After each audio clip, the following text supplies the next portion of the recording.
Welcome students, आज हम करेंगे लॉ ऑफ रेसिप्रोकल प्रोपोर्शन, जो किसने दिया था? रिक्टर ने दिया था। क्या है इस लॉ के according? According to this law, the ratio of the masses of two elements A and B which combine separately with the fixed mass of the third element C. कि अगर हम मासेस का रेशियो लें, किसके masses का? दो ऐसे elements का जो थर्ड एक सेम एलिमेंट के साथ कंबाइन कर रहे हैं। जैसे ये कार्बन और ये ऑक्सीजन की बात हो रही है। ये दो ए और बी हमारे एलिमेंट हैं जो एक थर्ड एलिमेंट के साथ दोनों कंबाइन कर रहे हैं। तो वो क्या होंगे? आपस में क्या प्रोजेस करेंगे? एक simple whole number ratio. Simple whole number ratio मतलब वो डेसिमल्स में नहीं आएगी वैल्यू, वो किस में आएगी? मल्टीपल में आएगी, होल नंबर आएगा कोई ना कोई। अब यहाँ पे कार्बन हाइड्रोजन से कंबाइन कर रहा है और ऑक्सीजन भी हाइड्रोजन से कंबाइन कर रहा है। तो अगर हम हाइड्रोजन का मास फिक्स करके इन दोनों की रेशियो लेते हैं तो वो क्या आएगी? हमेशा एक होल नंबर रेशियो आएगी। तो चेक करते हैं हम, कार्बन कितने पार्ट्स हाइड्रोजन से कंबाइन कर रहा है? 12 parts of hydrogen is combining with of carbon is combining with how many parts of hydrogen?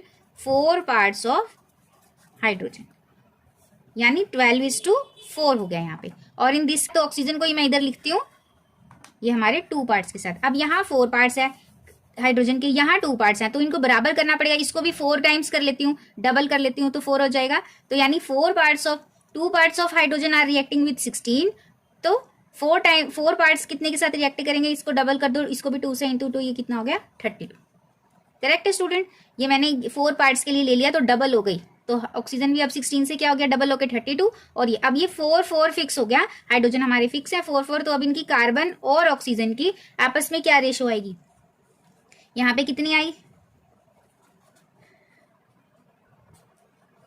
3:8। अब अकॉर्डिंग टू दिस लॉ, जब दो एलिमेंट एक थर्ड के साथ कंबाइन करते हैं और जब वो आपस में रिएक्ट करेंगे तो वो क्या होगी? एक होल नंबर रेशो। अब आपस में कंबाइन करके कार्बन, यही दोनों एलिमेंट्स जब आपस में कंबाइन करेंगे और जब यहाँ कंबाइन करेंगे तो या तो रेशो सेम होगी या फिर एक होल नंबर मल्टीपल होगी। तो यहाँ पे 12 parts of carbon is reacting with 16 2 जा 32, तो 32 टाइम्स, तो ये काट के आपका कितना आ जाएगा? 3:8। तो ये हमारी क्या आ गई? सेम रेशो आ गई, राइट? तो ये ट्रायंगल जैसा बन गया। ये हो गया आपका रेसिप्रोकल लॉ।